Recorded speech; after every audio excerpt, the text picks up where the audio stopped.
سلامات برآمد شدید.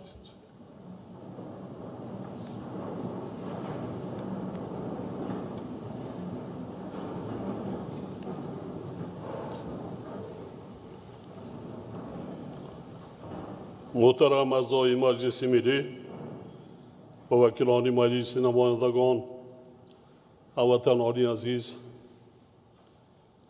بعد چند روز دیگر سال 2021 که برای مردم شریف تاجیکستان یکی از سالهای واقعا تاریخی و فراموش نشونده 30 سالگی استقلالیت و آزادی وطن ما با مامان می باشد، سپری می شود و کشور عزیز ما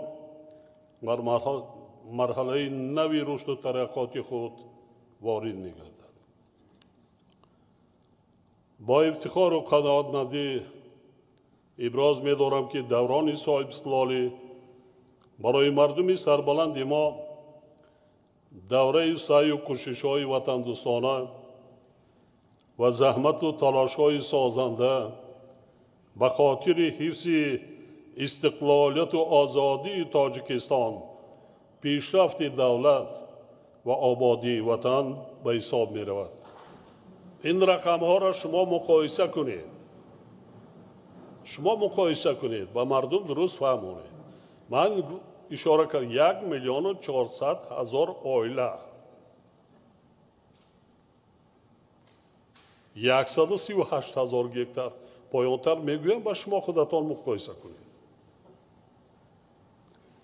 یعنی 8,800,000 نفر اهالی کشور امکانیت پیدا کردند که شرایط استقامتی خود را بهتر نمایند. برای چی؟ به حساب میانه امروز هر یک عائله تاجیک را 6 از 4 نفر تشکیل میکنند. انا حساب کنید. خاطر نشان میسازم که در زمان 70 سال پیشین با همگی با 530,000 oileyi mamlakat 77,000 gektar zamin داده شده بود. مقایسه کرده است چند برابر زیاد است. شما ناز میدونید در دوران زمان استقلالت که در یک oile قریب 5 6 تا 7 oile حتی فرزندان را oile دار کرده بودند 10 15 20 نبیره در یک oile همه سرجم بودند که بسیار پرابلم های دیگر هم پیدا می شد oileوی دیگر کشوری که نو ارورته جنگ تحمیلی شهروندی رها یافته این کاری آسان نبود.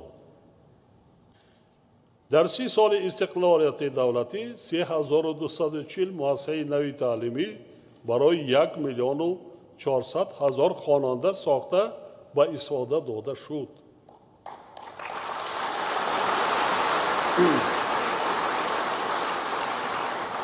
من در زمان شوروی در زمان پیش همگی 4,500 مؤسسه تعلیمی داشتم که یکیش تاریخ 40 50 60 ساله دارد. حالا شماره خوانندگان در مملکت 2,200,000 را تشکیل میکنه. لیکن برای مهیا کردن شرایط باز هم درجه عالی تحصیل ما باز هم جدی کار کردن اما در کار من مفصلتر باز در پایانتر استفاده میگذارم. کودکس را در بین مخصوصا صاحبکاران در بین اهالی خوب کار کردند. نه همه کودکس را میخواند میدانند، نه همه صاحبکار با واسطه تلویزیون رادیو با واسطه اینترنت خب دانند صاحبکارها که چگونه امتیازات دولت برای آنها مهیا کرده است. بر زمین شماره اندازها از 10 تا 7 نامگوی کم گردیده معیارهای یک چند نمودی آنها پس کرده شدند. دوری که بارها ذکر نمودم هدف عالی دولت و حکومت مملکت بهتر کردن شرایط زیست و بلند برداشتن سطح و صفت زندگی مردم وطن عزیزمان می باشد. من اینا برای ملامت کردن مردم نه، من به خاطر آوردن که مردم داند که ما در کجا قرار داشتیم و امروز در کجا قرار داریم، چی سطح زندگی داشتیم، به کجا رسیدیم. برای استفاده علاقه مابلی از جانب اهالی مملکت 30 میلیارد سامانی خراجات شده است. ما به شرکت های مابلی که 90% شرکت های خارجی است هر سال 3 میلیارد سامانی مبلغ داده ایستادیم. میگم که مبلغ نداریم، فقط گپمون 30 میلیارد است. این 3 میلیارد دلار اگر این مبلغ بر نیروگاه برخورد راغون روانه میکردیم وقت نیروگاه راغون ساخته بودیم.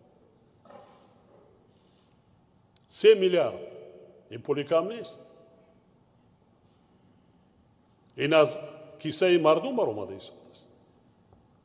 اگر مبلغ نداشته باشد تلفن نمیگیرد، پولی تلفن نمیسپارد.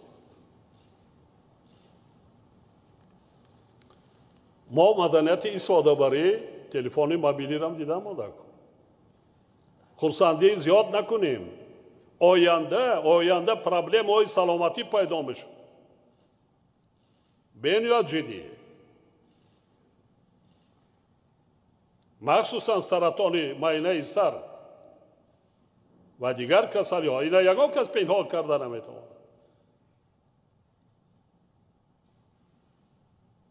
نورسان را احتیاط کردند کار. حالا بازیچه شده از تلفن دیگر کامپیوتر برای کودکان حتی نو تولد عقوبتش را اندیشه کرده مونده.